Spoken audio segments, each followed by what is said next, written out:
जय हिंद। तो पिछले कुछ दिनों से एक नाम बार बार सुनने को मिल रहा है, प्रोजेक्ट कुशा की। डीआरडीओ ने इसका पहला सफल फ्लाइट टेस्ट कर लिया है और इसके बाद से सोशल मीडिया पर लोग बोल रहे हैं कि भारत ने अपना S-400 बना लिया है। लेकिन क्या सच में ऐसा है? क्या प्रोजेक्ट कुशा वही सिस्टम है जो आसमान में सैकड़ों किलोमीटर दूर से दुश्मन के फाइटर जेट, ड्रोन और क्रूज मिसाइल को खत्म कर देगा? और अगर ऐसा है तो फिर हमने रूस से S-400 ही खरीदा ही क्यों? अगर हमारे पास अपना सिस्टम बन रहा था तो इतने हजार करोड़ रुपए खर्च करने की क्या जरूरत थी? यही सारी बात हम आज बिल्कुल आसान भाषा में समझेंगे। सबसे पहले एक बात समझ लीजिए कि बहुत सारे लोग मिसाइल सुनते ही सोचते हैं कि ये हमला करने वाली मिसाइल होगी, लेकिन प्रोजेक्ट कुशा हमला करने वालों के लिए नहीं बना है। इसका काम अपने देश को बचाना है। मान लीजिए कि कोई दुश्मन देश भारत के ऊपर हमला करने के लिए अपने फाइटर जेट भेजता है या फिर क्रूज मिसाइल छोड़ देता है या बड़ी संख्या में ड्रोन भेज देता है। अब अगर हमारे पास इन्हें रोकने का सिस्टम नहीं होगा तो सीधे अपने टारगेट तक पहुंच सकते हैं। प्रोजेक्ट कुशा का काम यही है कि दुश्मन का हथियार अपने टारगेट तक पहुंचे ही नहीं, यानी खतरे को हवा में ही खत्म कर देगा। अब सवाल आता है कि जब हमारे पास पहले से रूस का S-400 मौजूद है, तब डीआरडीओ को नया सिस्टम बनाने की जरूरत क्यों पड़ी? इसका जवाब बहुत सीधा है। कोई भी बड़ा देश हमेशा अपनी सुरक्षा के लिए दूसरे पर निर्भर नहीं रह सकता। आज रूस हमारा दोस्त है, लेकिन दुनिया की राजनीति हर समय बदलती रहती है। अगर कल किसी वजह से स्पेयर पार्ट्स मिलने बंद हो जाए, नई मिसाइल की सप्लाई रुक जाए या किसी इंटरनेशनल प्रेशर की वजह से एक्सपोर्ट्स रुक जाए तो क्या होगा? इसलिए भारत पिछले कई सालों से डिफेंस में एक ही चीज पर जोर दे रहा है, आत्मनिर्भरता। यानी जो सबसे महत्वपूर्ण हथियार है हम खुद बनाएं, खुद अपग्रेड करें और जरूरत पड़े तो दुनिया को बेचे भी। यही सोच प्रोजेक्ट कुशा के पीछे है। डीआरडीओ कई सालों से इस पर काम कर रहा था और अब इसका पहला सफल फ्लाइट टेस्ट इस बात का संकेत है कि भारत सही दिशा में आगे बढ़ रहा है। लेकिन यहाँ एक बात समझना जरूरी है कि अभी जो टेस्ट हुआ है वो फाइनल प्रोडक्ट का टेस्ट नहीं था, एक डेवलपमेंट फ्लाइट टेस्ट था। यानी कि वैज्ञानिक ये देख रहे थे कि मिसाइल सही तरीके से लॉन्च हो रही है या नहीं, हवा में स्टेबल रह रही है या नहीं, उसका गाइडेंस सिस्टम ठीक से काम कर रहा है या नहीं, और लॉन्च के बाद उसके सारे सिस्टम वैसे ही काम कर रहे हैं जैसे कंप्यूटर पर डिजाइन किया गया था। अच्छी बात यह है कि डीआरडीओ के मुताबिक ये पहला टेस्ट सफल रहा। अब अगले चरण के टेस्ट का रास्ता खुल गया। अब बहुत लोग पूछ रहे हैं कि आखिर ये सिस्टम काम कैसे करता है। इसे बिल्कुल आसान उदाहरण से समझिए कि मान लीजिए कि रात का समय है और सीमा से लगभग 300 किलोमीटर दूर दुश्मन का फाइटर जेट भारत की तरफ बढ़ रहा है। अब सबसे पहले उसे कोई मिसाइल नहीं देखती है, बल्कि उसे रडार देखता है। रडार का काम होता है कि आसमान में मौजूद हर बड़ी चीज पर नजर रखना। जैसे ही रडार को शक होता है कि कोई आर्टिकल या कोई मिसाइल भारत की तरफ आ रही है, तो उसकी जानकारी तुरंत कमांड सेंटर तक पहुंच जाती है। वहां कंप्यूटर और ऑपरेटर्स ये तय करते हैं कि सामने वाली चीज खतरा है या नहीं। अगर खतरा है तो अगले ही पल लॉन्चर को आदेश मिलता है और फिर इंटरसेप्टर मिसाइल लॉन्च होती है। ये मिसाइल सीधे जाकर दुश्मन के एयरक्राफ्ट या क्रूज मिसाइल को हवा में ही मारने की कोशिश करती है। यानी प्रोजेक्ट कुशा सिर्फ एक मिसाइल नहीं है, बल्कि रडार, कमांड सेंटर, लॉन्चर और इंटरसेप्टर मिसाइल, इन चारों का पूरा नेटवर्क है। अगर इनमें से एक भी काम ना करे तो पूरा सिस्टम बेकार हो जाएगा। यहीं पर इसकी सबसे बड़ी ताकत सामने आती है। बहुत लोग सोचते हैं कि जितनी बड़ी रेंज उतनी अच्छी मिसाइल, लेकिन एयर डिफेंस सिर्फ रेंज का खेल नहीं है। सबसे पहले खतरे को जल्दी पहचानना पड़ता है, फिर उसका सही ट्रैक कर रखना पड़ता है, उसके बाद सही समय पर सही मिसाइल लॉन्च करनी पड़ती है। अगर रडार देर से टारगेट पकड़ेगा तो सबसे तेज मिसाइल भी कोई फायदा नहीं करेगी। इसलिए प्रोजेक्ट कुशा में सिर्फ मिसाइल पर ही नहीं, पूरे एयर डिफेंस नेटवर्क पर काम किया गया है। अब बात करते हैं इसकी रेंज की। अभी तक जो जानकारी सामने आई है उसके मुताबिक प्रोजेक्ट कुशा को 3 अलग अलग तरह के इंटरसेप्टर मिसाइल के साथ विकसित किया जा रहा है। पहली मिसाइल लगभग 150 किलोमीटर तक के टारगेट को रोकने के लिए होगी, दूसरी लगभग 250 किलोमीटर तक के टारगेट को रोकने के लिए होगी और तीसरी मिसाइल 350 से 400 किलोमीटर तक के खतरे को रोकने के लिए बनाई जा रही है। अब आप सोच रहे होंगे कि 3 अलग अलग मिसाइल बनाने की जरूरत ही क्या थी? इसका जवाब भी आसान है कि अगर कोई टारगेट सिर्फ 80 या 100 किलोमीटर दूर है तो उसे मारने के लिए 400 किलोमीटर वाली बड़ी मिसाइल और महंगी मिसाइल चलाने का मतलब ही नहीं है। इसलिए अलग अलग दूरी के लिए अलग अलग मिसाइल रखी जाती है। इससे डिफेंस भी मजबूत होता है और खर्च भी कम होता है। अब एक और सवाल आता है कि किन चीजों को मार सकती है? अभी तक उपलब्ध जानकारी के मुताबिक प्रोजेक्ट कुशा का मुख्य लक्ष्य fighter aircraft, bomber aircraft, cruise missile और बड़े ड्रोन, यूएवी और अवैक्स जैसे बड़े सर्विलांस एयरक्राफ्ट। यानी अगर दुश्मन आसमान से हमला करने की कोशिश करेगा तो प्रोजेक्ट कुशा उसकी सबसे बड़ी मिसाइल मुश्किल बन सकता है। लेकिन यहाँ सोशल मीडिया पर एक गलतफहमी भी फैली हुई है कि बहुत लोग बोल रहे हैं कि हर तरह की बैलिस्टिक मिसाइल को भी रोक देगा। अभी तक सार्वजनिक जानकारी ऐसा नहीं कहती। प्रोजेक्ट कुशा का मुख्य फोकस एयरक्राफ्ट, क्रूज मिसाइल और ड्रोन जैसे एयर ब्रीथिंग टारगेट्स पर ही है। इसलिए इसे सीधे बैलिस्टिक मिसाइल डिफेंस सिस्टम कहना सही नहीं होगा। एक चीज और जो इसे खास बनाती है वो इसकी स्पीड है। इंटरसेप्टर मिसाइल को इतनी तेज गति से उड़ना पड़ता है कि दुश्मन को प्रतिक्रिया देने के समय ही न मिले। यही वजह है कि इसे बहुत तेज यानी कि कई गुना आवाज की गति के आसपास काम करने के लिए डिजाइन किया गया है। क्योंकि अगर सामने वाला फाइटर जेट सैकड़ों किलोमीटर प्रति घंटे की रफ्तार से आ रहा है तो उसे रोकने वाली मिसाइल उससे कहीं ज्यादा तेज होनी चाहिए। अब यहाँ एक दिलचस्प सवाल आता है कि अगर सामने अमेरिका का F-35 या चीन का J-20 जैसा स्टेल्थ फाइटर आ जाए तो क्या प्रोजेक्ट कुशा उसे भी पकड़ पाएगा? इसका जवाब इतना आसान नहीं है। स्टेल्थ का मतलब इनविजिबल होना नहीं होता, इसका मतलब सिर्फ इतना होता है कि रडार के लिए उसे देखना मुश्किल हो जाता है, लेकिन मुश्किल का मतलब नामुमकिन नहीं होता। आधुनिक रडार और नेटवर्क एयर डिफेंस सिस्टम ऐसे टारगेट को ट्रैक करने की कोशिश करते हैं। हालांकि वास्तविक प्रदर्शन पर कई चीजों पर निर्भर करेगा, जैसे दूरी, ऊंचाई, इलेक्ट्रॉनिक वारफेयर और टारगेट की दिशा।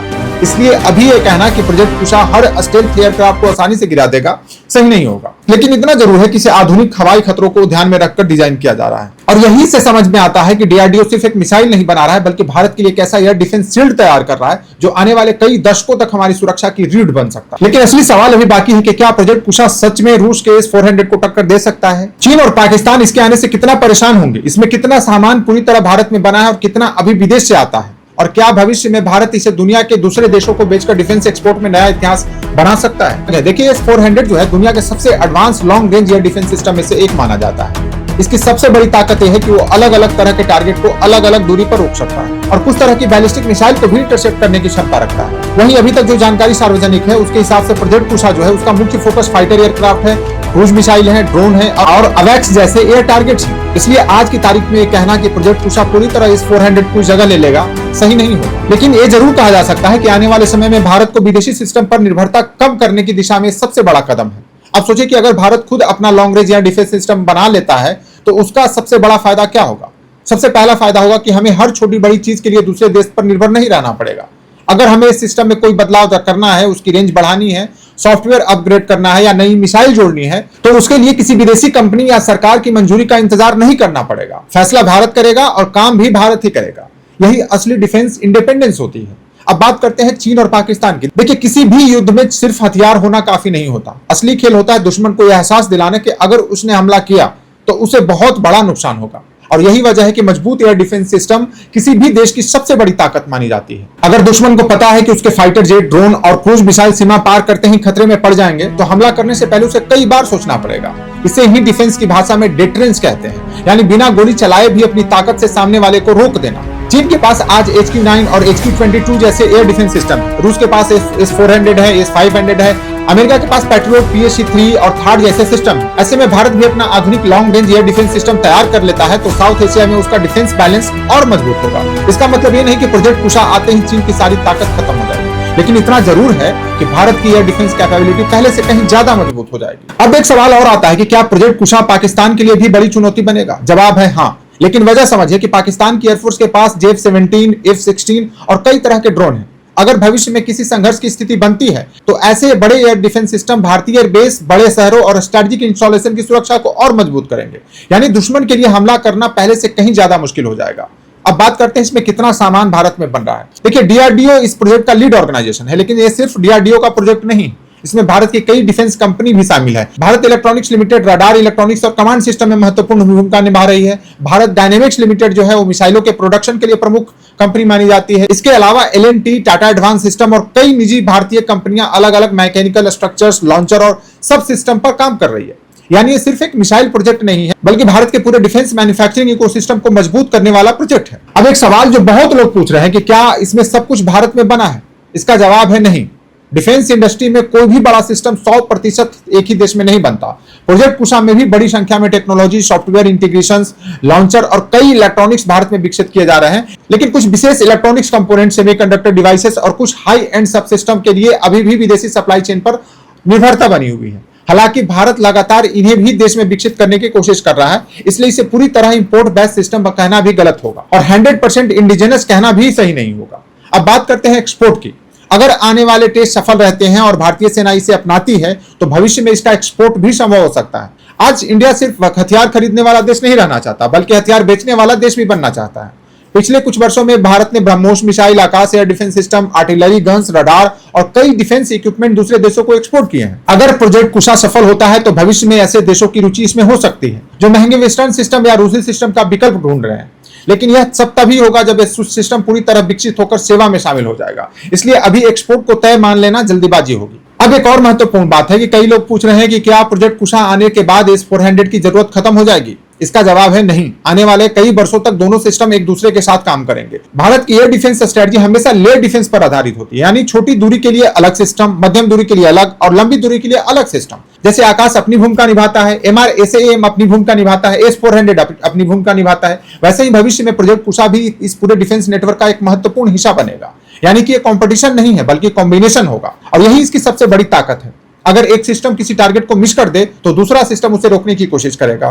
इससे दुश्मन के सफल हमले की संभावना काफी कम हो जाती है। मॉडर्न वार में इसी लेयर्ड एयर डिफेंस सिस्टम को सबसे प्रभावी माना जाता है। अब सवाल है कि प्रोजेक्ट कुशा भारतीय सेना तक कब पहुंचेगा। अभी इसका पहला सफल फ्लाइट टेस्ट हुआ है। इसके बाद कई डेवलपमेंट ट्रायल्स, यूजर ट्रायल्स और अलग अलग परिस्थितियों में परीक्षण होंगे। इसका डिफेंस प्रोजेक्ट में सिर्फ एक सफल लॉन्च से सिस्टम सेना में शामिल नहीं हो जाता। हर मौसम, हर ऊंचाई, अलग अलग टारगेट के खिलाफ उसकी क्षमता को बार बार परखा जाता है, और जब सब कुछ योजना के अनुसार चलता है तो आने वाले वर्षों में इसे भारतीय वायुसेना या अन्य सेनाओं में शामिल किया जा सकता है। तो इस पूरे प्रोजेक्ट का सबसे बड़ा संदेश क्या है? संदेश सिर्फ इतना ही नहीं है कि भारत एक नई मिसाइल बना ली है। असली संदेश यह है कि भारत धीरे धीरे उन डिफेंस टेक्नोलॉजी में प्रवेश कर रहा है जहां अभी तक दुनिया के गिने चुने देशों का दबदबा था। पहले हम एयर डिफेंस के लिए पूरी तरह विदेशों पर निर्भर थे। अब हम अपना रडार बना रहे हैं, अपनी मिसाइल्स बना रहे हैं, अपना कमांड सिस्टम बना रहे हैं और पूरा इंटीग्रेटेड एयर डिफेंस नेटवर्क तैयार कर रहे हैं। यही किसी बड़े डिफेंस पावर बनने की असली पहचान होती है। सो प्रोजेक्ट कुशा सिर्फ एक मिसाइल प्रोजेक्ट नहीं है, ये भारत की डिफेंस इंडिपेंडेंस, इंडिजिनस टेक्नोलॉजी और भविष्य की स्ट्रेटेजिक सिक्योरिटी का एक बड़ा कदम है। अभी इस सफर की शुरुआत हुई है, आगे इसके टेस्ट होंगे, नई जानकारी सामने आएगी और तभी इसका वास्तविक क्षमता पूरी तरह दुनिया के सामने आएगी। लेकिन इतना तय है कि अगर यह परियोजना अपने तय लक्ष्यों तक पहुंचती है तो आने वाले वर्षों में भारत की एयर डिफेंस क्षमता पहले से कहीं ज्यादा मजबूत दिखाई देगी।